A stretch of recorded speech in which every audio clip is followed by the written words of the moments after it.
Hello friends, પ્રસિદ્ધ એજ્યુકેટરમાં આપનું હાર્દિક સ્વાગત છે। યુજીસી નેટ એક્ઝામ માટેનું નોટિફિકેશન આવી ચૂક્યું છે। તો જૂન 2024ની જે તૈયારી કરતા હતા એની ટાર્ગેટ રાખીને જે તૈયારી કરતા હતા તો એની તૈયારીમાં હવે વેગ વધારી દેજો।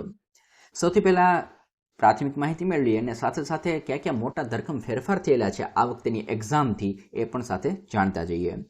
તો આ જે યુજીસી નેટની એક્ઝામ છે એ આપતા હતા શા માટે? જુનિયર રિસર્ચ ફેલોશિપ માટે આપતા હતા અને સાથે સાથે આપતા હતા આસિસ્ટન્ટ પ્રોફેસર બનવા માટે। પણ હવે પીએચડીના એડમિશન માટે પણ તે ગણાશે, તે ઉપયોગી થવાની છે। પણ ખાસ ધ્યાન રાખવું, આઈઆઈટીની જ્યારે વાત કરીએ ત્યારે તેમાં એ કામ લાગશે નહીં। તેના માટે આપણે ગેટ ક્લિયર કરવી પડશે, એની એન્ટ્રાન્સ એક્ઝામ આપવી પડશે। તો હવે પીએચડી માટે પણ આ ઉપયોગી થશે। જે ક્વોલિફાઈડ પર્સન હશે તેને પીએચડી એડમિશન માટે એ લાયકાત ધરાવતા હશે એવું માનવામાં આવશે।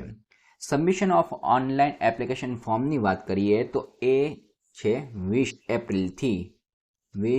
એપ્રિલથી શરૂ થઈ ગયા છે અને લાસ્ટ ડેટ છે 10 મે। આ ખાસ ધ્યાન રાખજો, કોઈ છેલ્લી તારીખની રાહ જોવે નહીં। એક્ઝામ ડેટ હવે એક જ આપેલી છે। પહેલાં શું હતું, આપણને શેડ્યુલ આપતા અને એ શેડ્યુલમાં પણ શું થતું કે આડીવાળી ડેટ આવતી તો ઘણા બધા કેન્ડિડેટ ગેરહાજર રહેતા હતા અથવા તો કોઈને એને કામ આવી જતું હતું એટલે એ તારીખે એ હાજર રહી શકતા ન હતા। પણ એક્ઝામ ડેટ એક આપેલી છે એ છે 16 જૂન 2024। તો બસ ટાર્ગેટ રાખીને જ બધાએ ચાલવાનું છે। એક જ તારીખ છે 16 જૂન 2024, એ તારીખને અનુલક્ષીને બધી તૈયારી કરવાની છે।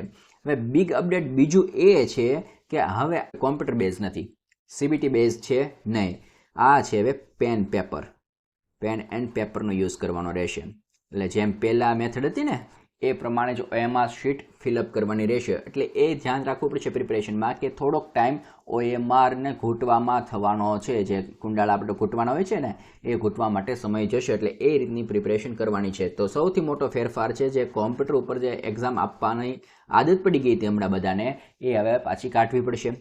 જે રીતના ગુજરાતની વાત કરીએ તો ગુજરાતમાં જીસેટ લેવાય છે તો જીસેટમાં કયું છે ઓએમઆર પેન એન્ડ પેપરનો યુઝ જ થાય છે, એમાં કોમ્પ્યુટર બેઝ નથી।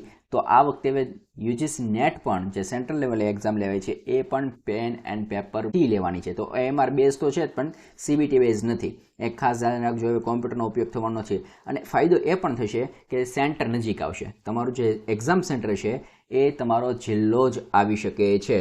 સમજાય છે? ઓકે, તો આ મોટા ફેરફાર છે, એક તો પીએચડી અને બીજો ફેરફાર છે જે કોમ્પ્યુટર બેઝ એક્ઝામ લેવાતી હતી એ હવે લેવાશે નહીં। Okay friends, thank you.